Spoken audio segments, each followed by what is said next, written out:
Hi and welcome to another vlog episode of recorddrumsonline.com, the vlog where we talk about how to record drums, how to get good sounding drums out of your recordings.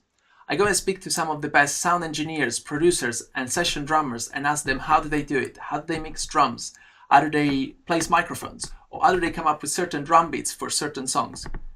In this episode I had the great pleasure of interviewing Ben Scott. Ben is a very young talented drummer and MD. He has worked on the Ed Sheeran's first album Plus, and he has recorded the #1 hit, You Need Me, I Don't Need You. In this episode, Ben will show us exactly how to come up with backing tracks. He's working mainly at the moment as a musical director, and what he does, he creates backing tracks for artists that need to take their live shows on the road. So he will show us the whole process from start to finish, from when he receives the tracks from the producers to the point where he needs to come up with the drum parts for the live show. So I hope you guys enjoyed. This episode is with Ben Scott.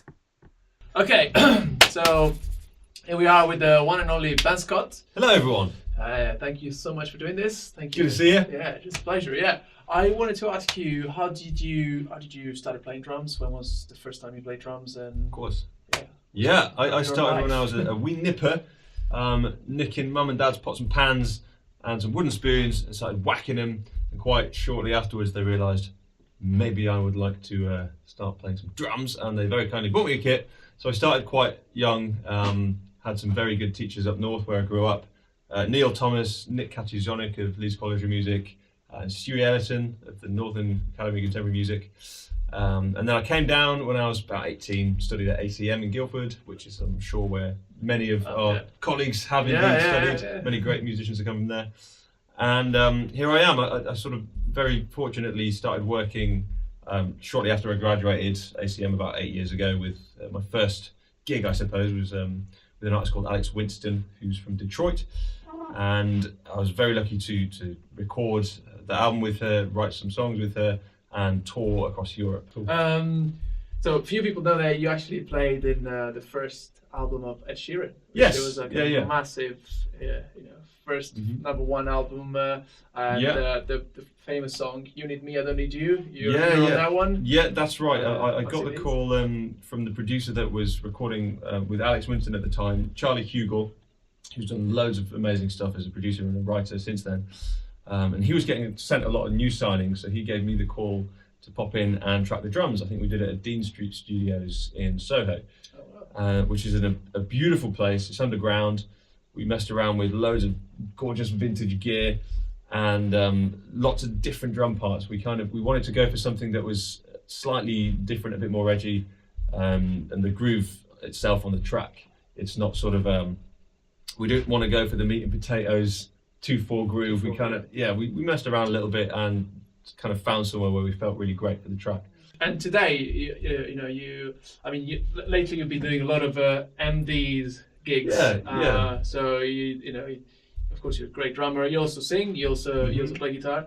But you lately, especially, you've been more recently. I've started using my experience from over the years to kind of help new and up and coming artists get out there and start gigging with a streamlined rig, and give as best a live performance they can with in particularly now quite challenging environments. I mean, live music environments they come with their own challenges.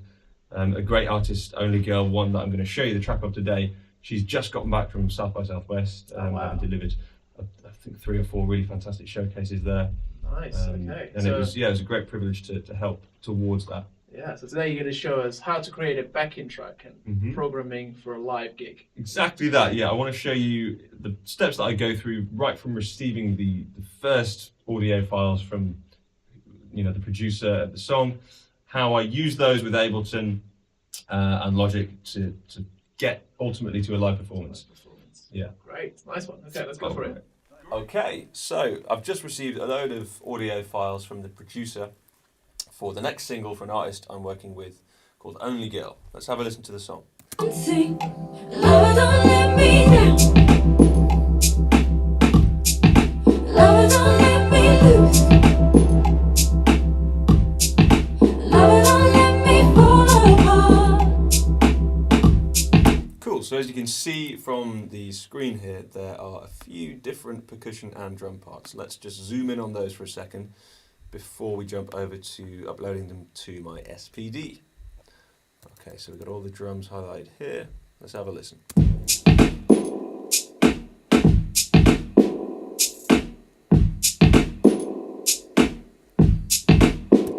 Okay, so we've kind of got four main sounds. We've got the little kind of trippy snare, trippy shaker, cool little effect, and the kick sample, which you may have just noticed is assigned to my kick trigger. So I kind of get the best of both there. I get the analog kick and the original sound from the record. There's also a trigger on my snare, which I have assigned the same verse snare sample to. Same principle with the kick drum. You get the best of both. You get the energy from the live snare as well as the sort of sonics of the record. So in the verse I could be doing something like this.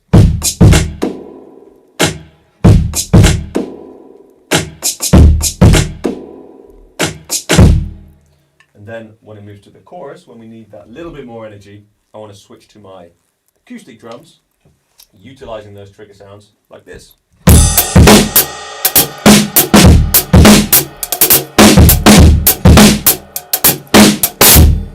Right, now that we have our drum parts sorted out, I want to move on to the other instruments in our band. So first of all, we want to ascertain exactly which parts are going to be played by live musicians. So we've got piano, I want to get that live, we've got a little bit of Rhodes here, and we've got some bass. We want that to be taken care of by a live musician, of course.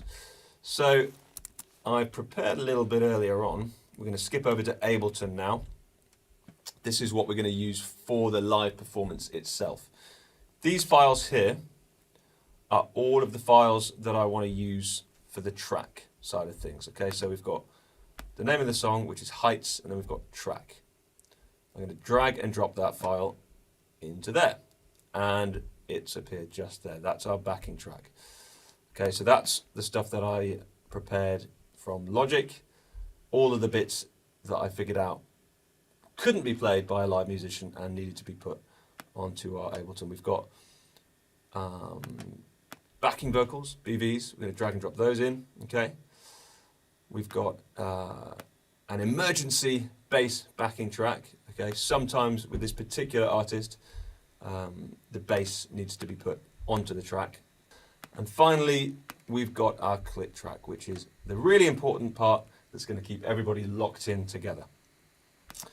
What I'm also going to do is drag in our lead vocal, because that's going to be a helpful reference point as I'm doing the final touches, figuring out if it all links in together, if it sounds like it's going to be a convincing live performance. Okay, let's have a quick listen to how that's shaping up here. Now bear in mind that the click track, of course, will not be coming out of the speakers. The click will be sent to only the inner monitors of the musicians on stage. 1, 2, 1, 2, 3, 4.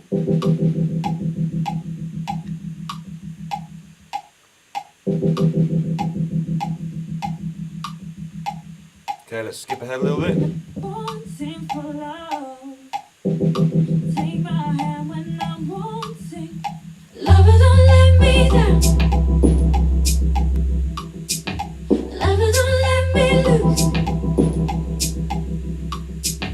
Lover, don't let me fall. Okay, so the track elements we have in place there are a little bit of percussion, some backing vocals, and that little keyboard part there. Now it's time for me to start to think how I'm going to integrate my drums with the SPD and the live kit into the whole performance. Right, so now I've got my drum parts uploaded to my SPD, I've got all of the track parts that I want uploaded to Ableton, so I'm ready to start figuring out how I'm going to integrate these drums into the track. Now the verse is quite a bit quieter than the chorus, which is a common thing with pop songs, so what I'm going to do is stick to between the SPD and my kick drum.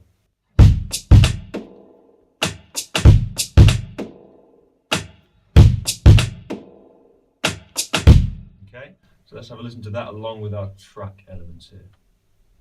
1, 2, 1, 2, 3, 4.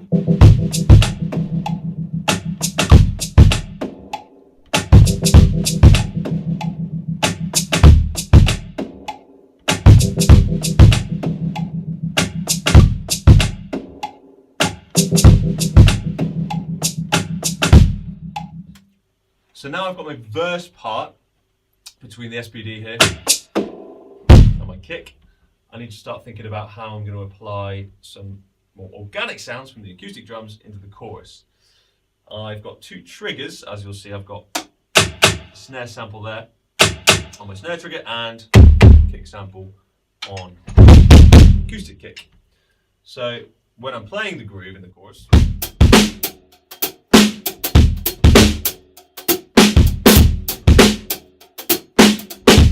I've still got those sounds from the electronics working alongside my acoustic drums, but I've got the benefit of the boost from a live on-stage kit. So let's have a listen to the differences there. 1, 2, 1, 2. Here's our verse. 3, 4.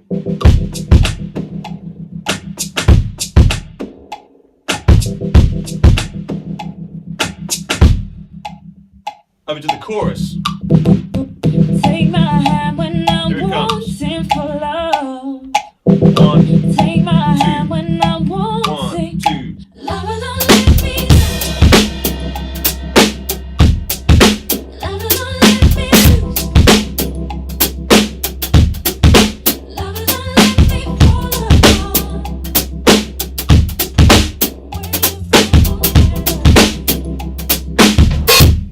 So listen to. Okay, so you can see how the sounds translate. We're not in a completely different place to where we were with the SPD. So we've still got those sounds on the triggers, but we're using the boost from the acoustic drums.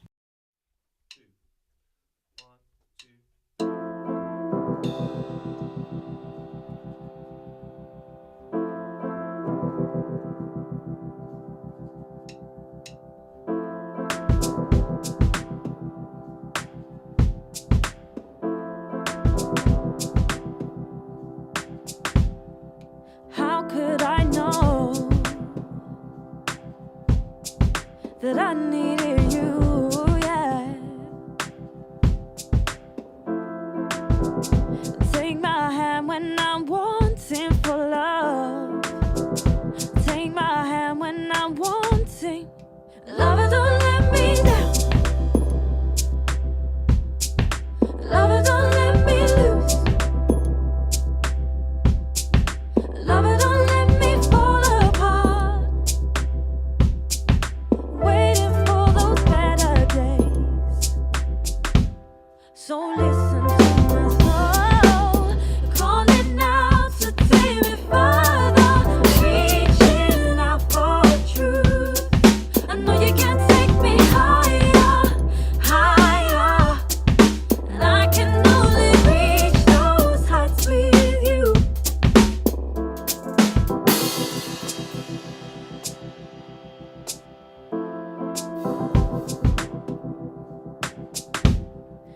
I've been so